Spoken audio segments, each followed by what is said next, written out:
The great chamber of the Galactic Assembly stretched upward like the inside of a hollow mountain, and Princess Kalith Vorn Sar stood among the other noble candidates with her silver skin glowing softly under the ceremonial lights. She had attended 17 selection rites before this one, and each time she had watched other nobles be chosen by suitors from powerful species across the galaxy.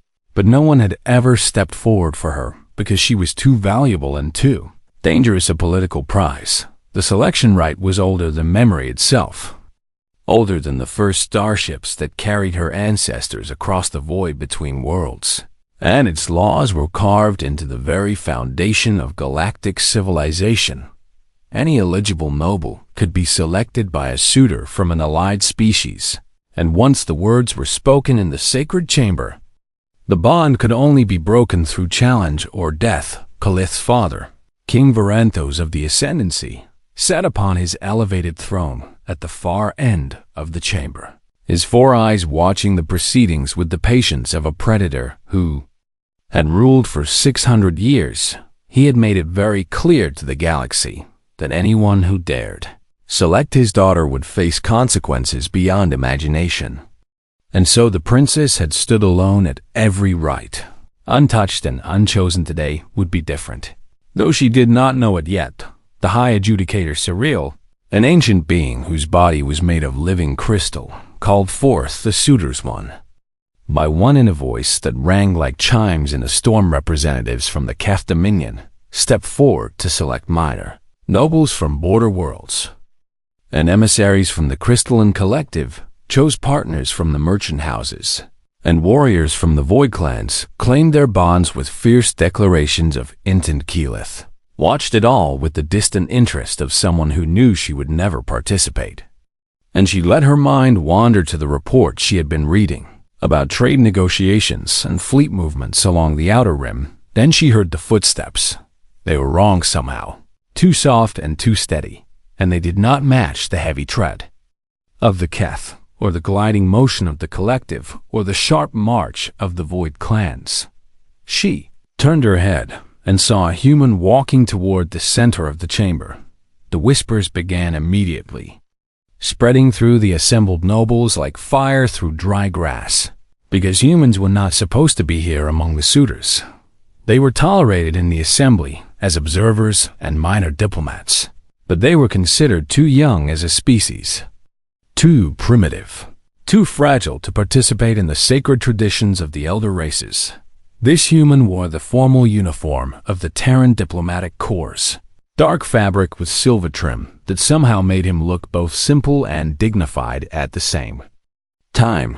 He was not tall by the standards of most species in the chamber, and he was not armored or augmented or genetically enhanced in any visible way. He was just a man, walking forward with steady steps while 100 alien dignitaries stared at him with confusion and contempt. Keyleth felt something cold settle in her stomach as she realized where he was heading. He was walking toward her. High Adjudicator's crystalline form flickered with surprise, and even King Varanthos leaned forward on his throne with his 4 eyes narrowing to dangerous slits. "Human," the Adjudicator said in that chiming voice, "you stand in the sacred chamber during the selection rite, and this is not your place." The human stopped in the center of the floor and looked up at the towering crystal being without any fear in his expression. "My name is Commander Marcus Cole of the Terran Diplomatic Corps," he said in a voice that carried clearly through the sudden silence, "and I am here to invoke the right of selection as granted to all allied species under the Accord of the 7 Stars." The silence became absolute. Keyleth felt her hearts beating faster as she watched this impossible scene unfold before her. The Accord of the 7 Stars was ancient law, signed by humanity only 3 centuries ago when they had first made contact with the galactic community, and technically it did grant them the same rights as any other allied species. But no human had ever dared to use those rights in the selection. Right, no human had ever been foolish enough to try. "You cannot be serious," the Adjudicator said, and for the first time in callous memory, The ancient being sounded uncertain. Marcus Cole did not waver. "I invoke my right under the accord," he repeated, "and I make my selection in accordance with the sacred traditions of this chamber." He turned then, and his eyes met Keleth's across the distance between them, and she saw something in his gaze that she could not identify. It was not desire or ambition or political calculation. It looked almost like determination, like the expression of someone who had already accepted the consequences of what he was about to do. "I select Princess Caleth Vorn Sar of the Ascendancy," Marcus Cole said, "and I claim the right of bonding as my ancestors claimed their place among the stars." The chamber exploded into chaos. Nobles shouted in outrage and disbelief, and guards reached for weapons, and the representatives of a dozen species surged to their feet with expressions of fury and shock. But above it all came the voice of King Varanthos, cutting through the noise like a blade through silk. "Silence!" The single word froze everyone in place, and the king rose from his throne with a terrible grace that reminded all who watched exactly why he had ruled for 6 centuries. He descended the steps slowly, his ceremonial robes flowing behind him like liquid shadow, and the crowd parted before him as he approached the human who had dared to touch his bloodline. "You understand what you have done," the king said, and it was not a question. Marcus Cole met the king's gaze without flinching, which was something that Keleth had never seen any being do before. "I understand completely, Your Majesty. You understand that I will destroy you for this insult to my house and my daughter. I understand that you will try." The king's 4 eyes widened slightly at the calm response, and Keleth saw something flash across her father's face that might have been surprise or might have been the first stirring of doubt. "The law is clear," Marcus continued, "and I have invoked it properly before witnesses, and my selection cannot be undone except through the ancient challenges. And I am prepared to face whatever trials you demand." The king stood very still for a long moment, and Keleth could see the calculations happening behind those ancient eyes. He could not simply kill the human, not here in the sacred chamber with the representatives of every major power watching, because the law was indeed clear, and breaking it would cost him more than satisfying his anger was worth.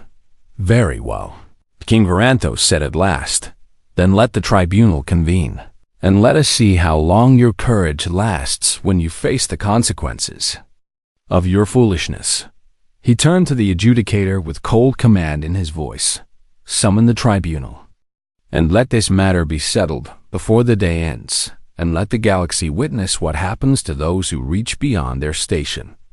The king swept past without another glance at Marcus Cole, but as he passed his daughter, he paused for just a moment. "You will denounce him," he said quietly, "and this will be forgotten."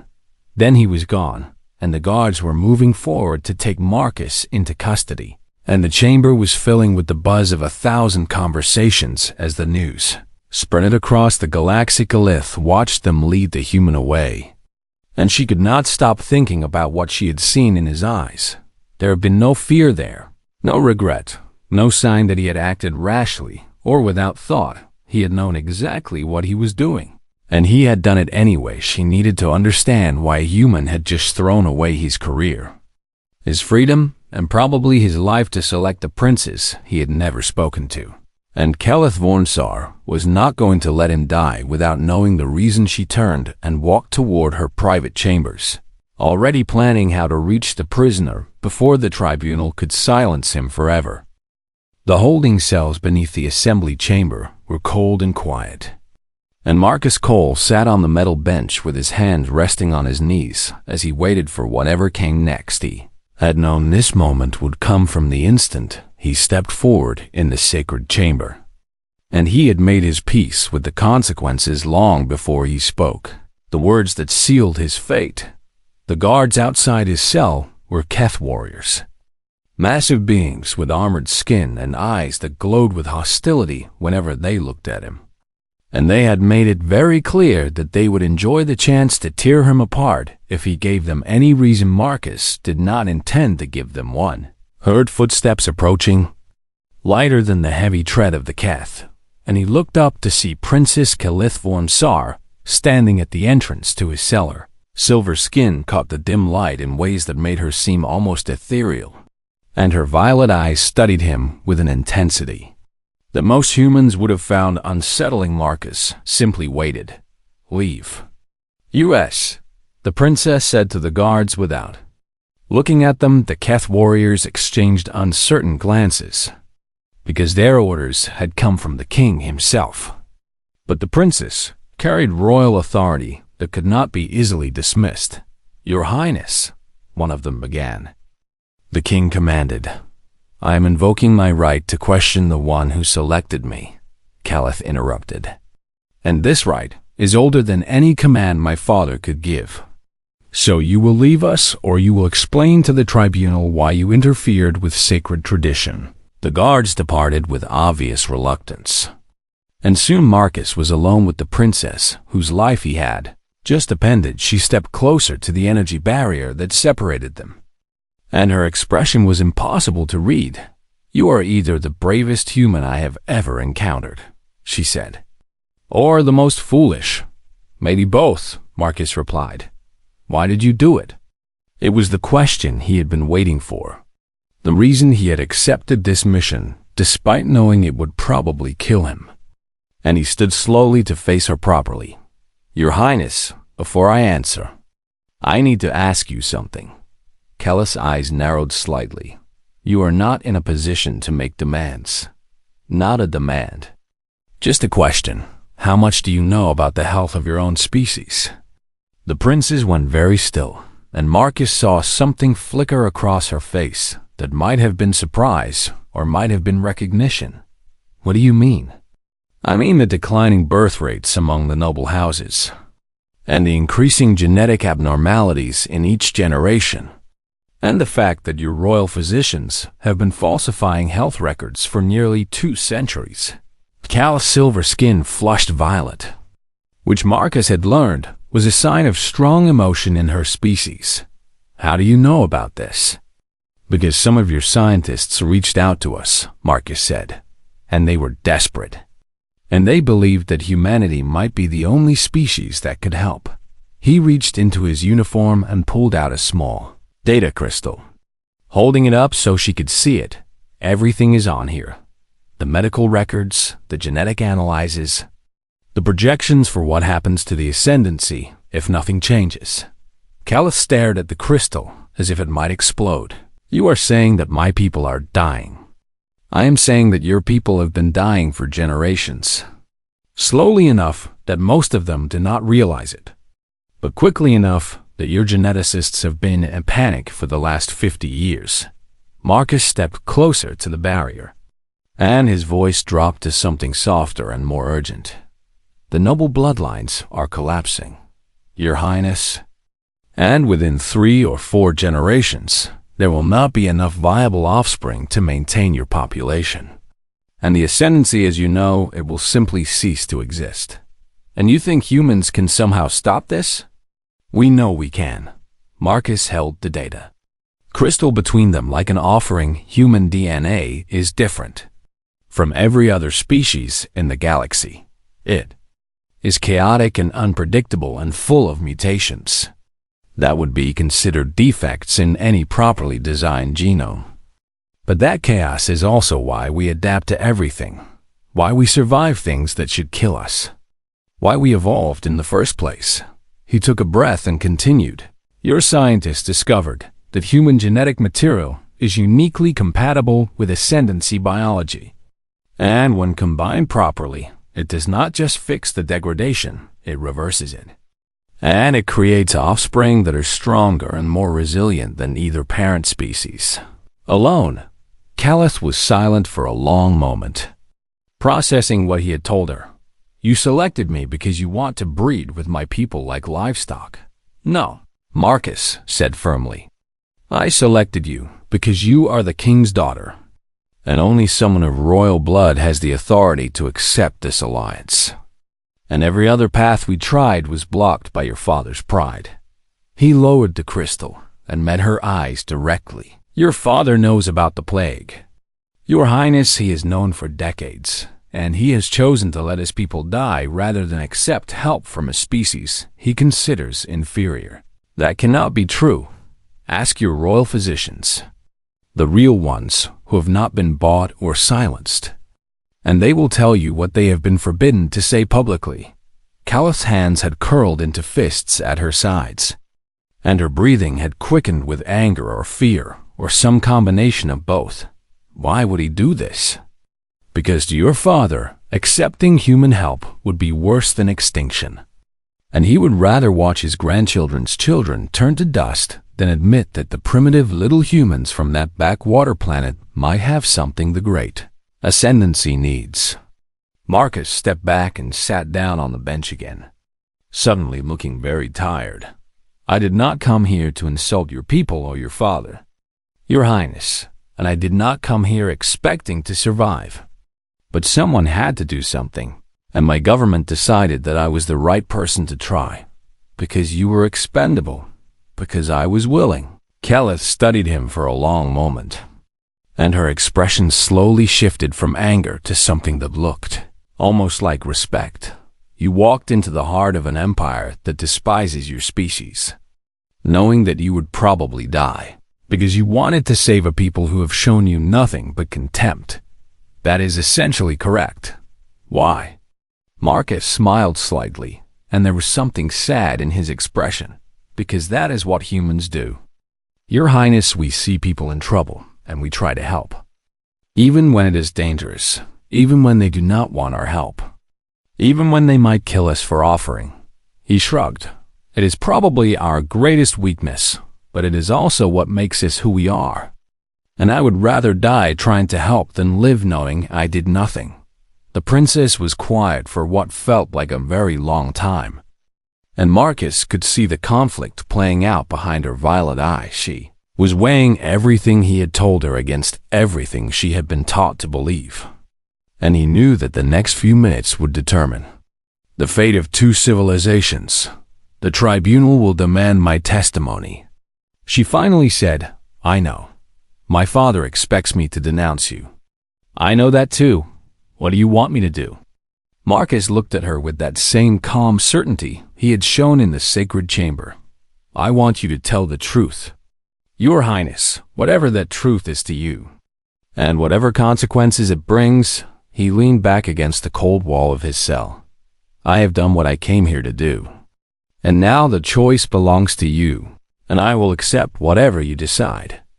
Calith turned away from the cell and stood very still, and Marcus could see the tension in her shoulders as she faced the most difficult decision of her life. When she spoke again, her voice was barely above a whisper.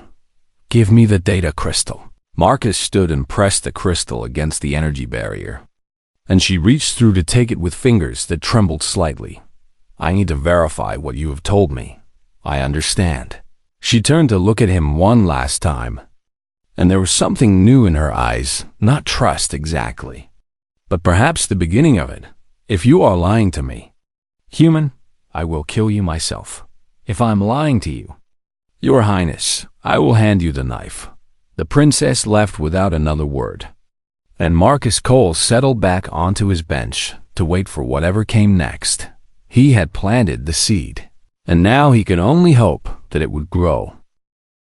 The tribunal chamber was even larger than the assembly hall, a vast circular space with seats rising up in tiers that seemed to climb forever toward a ceiling lost in shadow. Princess Calith Vornsar had spent the last several hours in her private quarters, reviewing the data that Marcus Cole had given her, and what she had found there had shattered everything. She thought she knew about her people and her father. The genetic plague was real, the projections were accurate, the ascendancy was dying, and her father had known for longer than she had been alive. She had verified the data with 3 separate sources, including her personal physician, who had broken down weeping when he realized that the secret he had been forced to keep was finally coming to light. Now she stood at the entrance to the tribunal chamber, wearing the ceremonial robes of a witness, and she could feel the weight of 2 civilizations pressing down on her shoulders. Father's emissaries had visited her that morning with very clear instructions. She was to denounce the human, declare his selection an act of aggression against her house, and testify that she had been violated by his presumption in return. Marcus Cole would be quietly executed.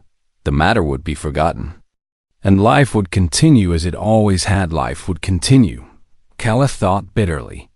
Until there was no one left to live it, she stepped into the chamber, and every eye turned to watch her descend the long stairs to the speaking platform at the center of the floor. The High Adjudicator Sorel presided from a raised dais, the ancient crystal being flanked by 12 lesser adjudicators, who represented the major powers of the galaxy. King Varantos sat in the place of honor, his 4 eyes watching his daughter with an expression that was both warning and command. And, in a containment field at the edge of the chamber, stood Marcus Cole, battered and bruised from his time in custody, but still, somehow standing straight with his his head held high. Calith reached the speaking platform and turned to face the tribunal. Princess Calith von Zar, the High Adjudicator intoned, "You have been summoned to give testimony regarding the selection invoked upon you by the human called Marcus Cole. So speak now and let truth be known." This was the moment, the pivot point upon which everything would turn. And Calith felt her heart beating so hard that she thought everyone in the chamber must be able to hear them. She looked at her father, and she saw the confidence in his eyes, the absolute certainty that she would do her duty and protect the honor of their house. She looked at Marcus Cole, and she saw something entirely different, not hope exactly, but acceptance. As if he had already made peace with whatever she decided. She thought about the data on that crystal, about the children who would never be born, and the bloodlines that would wither into nothing, about the generations of silence and denial that had brought her people to the edge of extinction. And she made her choice. "Honored adjudicator," Calith said, her voice carrying clearly through the vast chamber, "I cannot give the testimony that has been prepared for me, because that testimony would be a lie." The whispers began immediately, spreading through the watching crowd like ripples on still water. King Varantos leaned forward, his eyes narrowing. "The human Marcus Cole did not select me as an act of aggression," Calith continued. "And he did not act from desire or ambition or political calculation. He acted because he was trying to save my people from a threat that we have hidden from the galaxy for 200 years. The whispers became murmurs, and the murmurs became a rising tide of confused voices.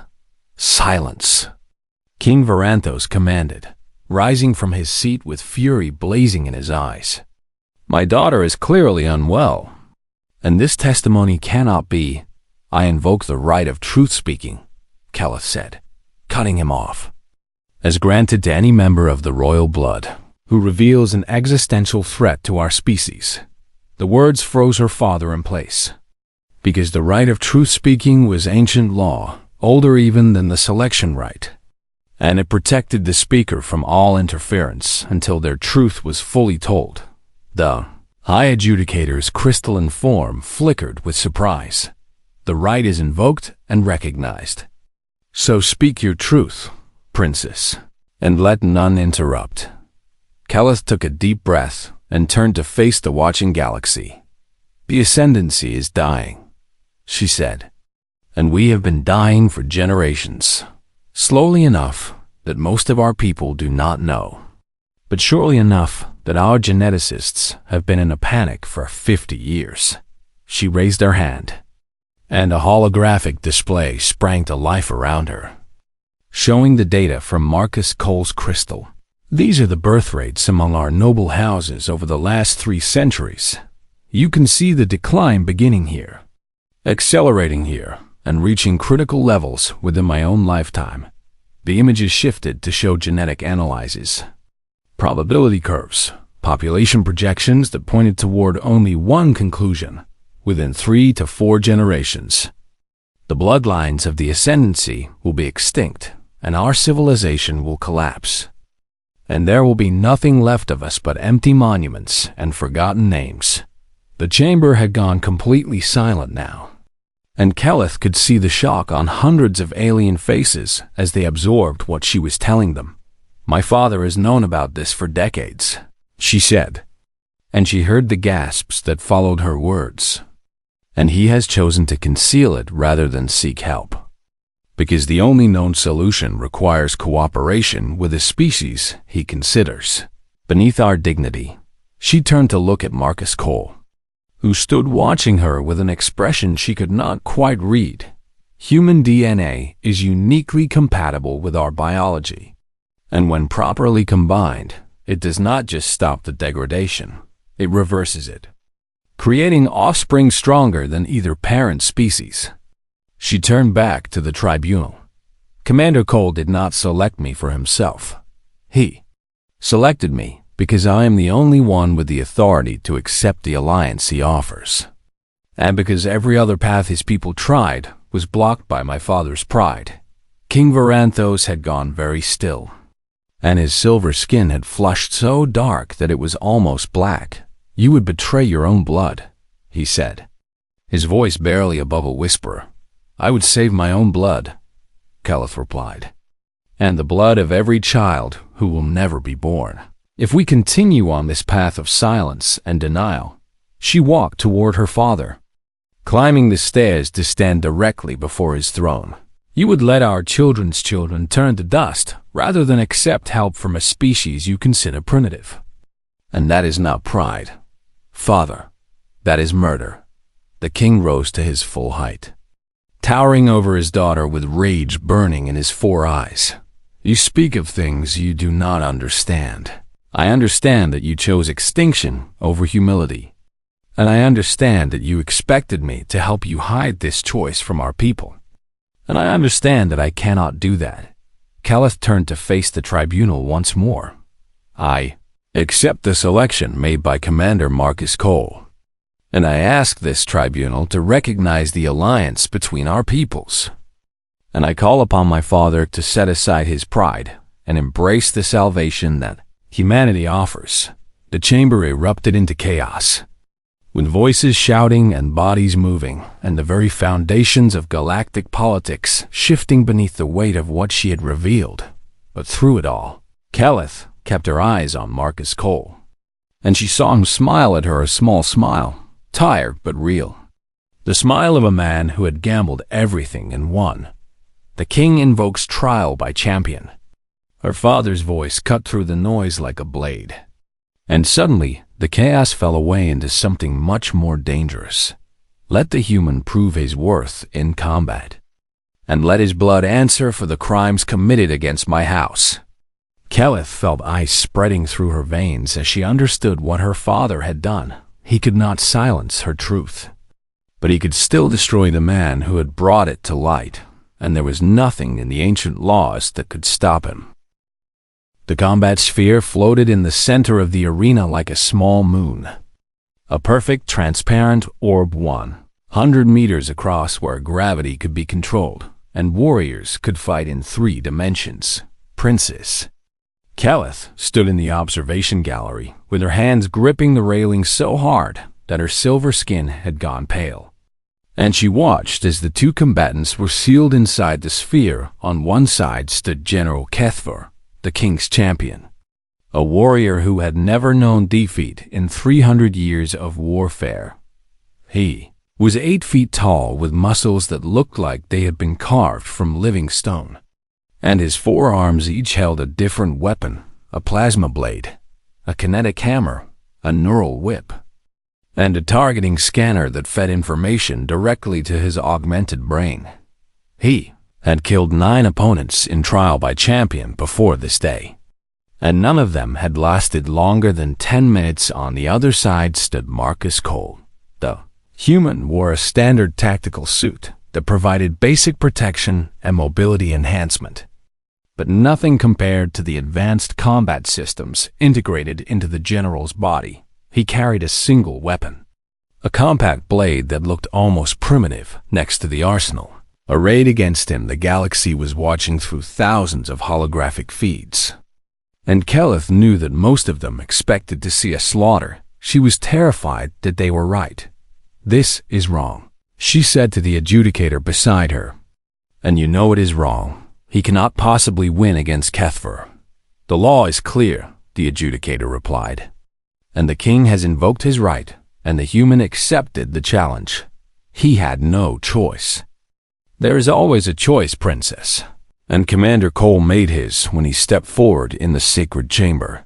The signal sounded, and gravity inside the sphere suddenly shifted, pulling both combatants toward the curved surface at random angles as the fight began. Kethver moved with terrifying speed, his forearms working in perfect coordination as he launched himself toward Marcus with killing intent burning in his eyes.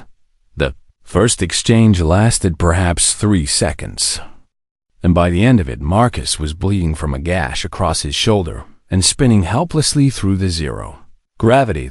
The crowd roared with approval, and Keleth felt her heart clench with fear, but Marcus did not give up, caught himself against the sphere's surface and pushed off at an angle, avoiding Kethver's follow-up strike by centimeters. As he tumbled through the air, the general was faster, stronger, better armed, and more experienced.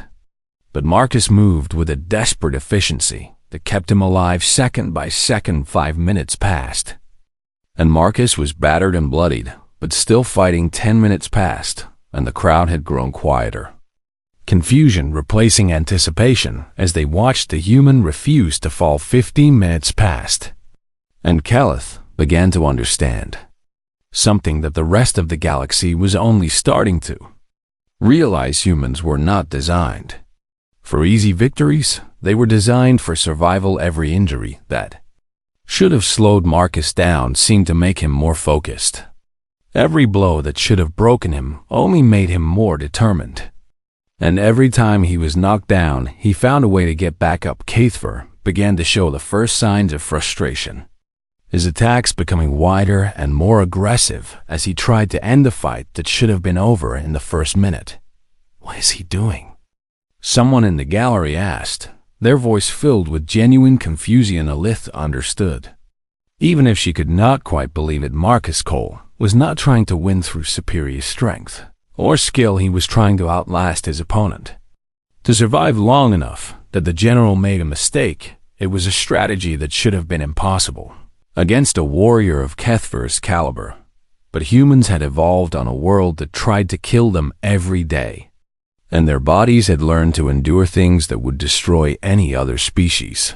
20 minutes passed, and Marcus had been hit so many times that his tactical suit was failing, but he was still moving, still dodging, still refusing to die. 25 minutes passed, and Kethver was breathing hard, his augmented system straining to keep up with the relentless pace of combat.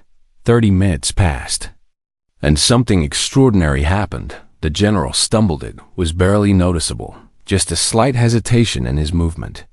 But Marcus saw it and reacted with speed that seemed to come from somewhere beyond normal human capability. He dove forward, inside the reach of those deadly forearms, and his blade found a gap in the general's armor that should not have existed. Kethver roared with pain and surprise, swinging wildly to push the human away. But the damage was done. The general was wounded now, blue blood drifting through the zero gravity like scattered sapphires. "Impossible," someone whispered in the gallery. 40 minutes passed, and the tide of battle had shifted. Marcus was still injured, still outmatched, still fighting against impossible odds. But now Kethver was injured too, and the general's frustration had become something closer to fear. How could this fragile creature still be standing? How could he take so much punishment and keep coming back for more? The general launched a desperate assault, all 4 weapons striking in a pattern designed to be impossible to dodge. And Marcus did not even try. He took the hits. The kinetic hammer cracked ribs, the neural whip sent lightning through his nervous system, and the plasma blade left a burning wound across his side bud. Through it all, Marcus kept moving forward. He caught the arm, holding the plasma blade, and twisted. With every ounce of strength left in his battered body, The general screamed as his own weapon was turned against him. And suddenly, Kethver was the one falling back, the one desperately defending, the one trying to survive 45 minutes. 47 General Kethver, the undefeated champion of the Ascendancy, floated motionless in the zero gravity. His 4 eyes were closed, his 4 arms hung limp at his sides. And he was still breathing, but he was no longer fighting. Marcus Cole drifted nearby, barely conscious himself, covered in blood both red and blue, holding his blade with hands that would not stop shaking, but he was still awake. He had won. The combat sphere fell completely silent. And then a sound began to rise from the watching crowd. Not cheers exactly, but something closer to disbelief given voice. A human had defeated the greatest warrior in the Ascendancy. Fragile, short-lived primitive human had refused to die until victory was his. Kalith felt tears streaming down her silver cheeks as she watched the medical teams rush to extract both combatants from the sphere. She did not know exactly what she was feeling. Relief, certainly, and joy, but also something deeper. She had just witnessed something that would change the galaxy forever. Human had proven what his species was truly made of, and nothing would ever be the same again. Marcus Cole had walked into an empire that despised him, and he had fought their greatest champion to a standstill.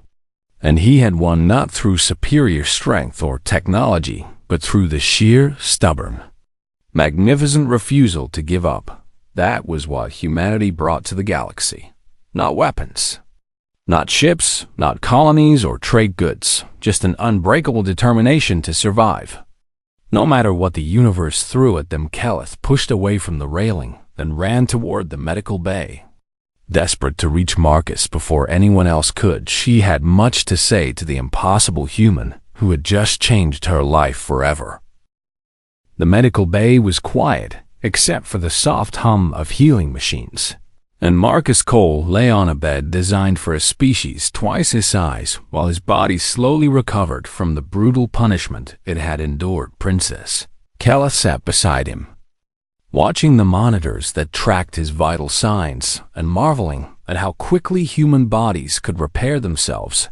He had been unconscious for 3 days after the fight, and the physicians had warned her that most species would have died from injuries half as severe as the ones he had suffered. But Marcus Cole was not most species. His eyes opened slowly, and it took him a moment to focus on the silver face hovering above him. "Did I win?" he asked, his voice rough and weak. Keleth felt a smile spread across her face. "Despite everything, you won." "Good," Marcus said, and then he closed his eyes again. "Because I do not think I could do that twice." A soft laugh escaped her, surprising her with its warmth. "You will not have to. This election is valid. The tribunal has recognized our bond, and my father has run out of legal ways to destroy you." Marcus opened his eyes again at that. "He will find other ways, perhaps, but he will have to be more careful. Now the galaxy saw what you did, and they will not forget." She reached out and took his hand, a gesture of connection that would have been unthinkable just days ago. "You made us look at ourselves, Commander Cole, and what we saw was not flattering." The door to the medical bay opened, and Keleth turned to see her father standing in the entrance. King Varantos looked older than she had ever seen him, the centuries of his rule suddenly visible in the lines of his face and the weariness in his 4 eyes. He had not spoken to her since the tribunal, and she had not sought him out, but she had known this moment would come eventually. "Leave us," the king said. Keleth stood, but did not move toward the door. "I am staying. This is between me and the human. The human has a name, father, and whatever you say to him you can say in front of me." The king's eyes narrowed, but after a long moment, he nodded and walked slowly toward the bed where Marcus lay. He stood there in silence, looking down at the fragile creature who had somehow defeated his greatest warrior and shattered his carefully maintained lies. "I have ruled for 600 years, he said finally, "and in all that time I have never been defeated, not in battle, not in politics, not in any arena where strength and cunning matter. He paused, and his voice dropped to something softer. I have also never been wrong, or at least I have never admitted it. Because a king cannot show weakness without inviting challenge. Marcus said nothing. Just watched the ancient monarch with tired but attentive eyes. You have proven me wrong, the king continued, and you have done it in front of the entire galaxy. And you have left me with two choices. I can continue fighting and destroy what remains of my pride, or I can accept what you offer and admit that my judgment was flawed. He looked at his daughter, and Keleth saw something in his eyes that she had never seen before. Uncertainty? You would truly do this? He asked her. You would bond with this human, bring his blood into our line, change everything our people have been for thousands of years. Keleth squeezed Marcus's hand and met her father's gaze without flinching. I would save our people, father, whatever that requires. The king was silent for a very long time, and the soft hum of the medical equipment seemed to grow louder in the absence of voices. Then he did something that Keleth had never seen him do in all her years of life.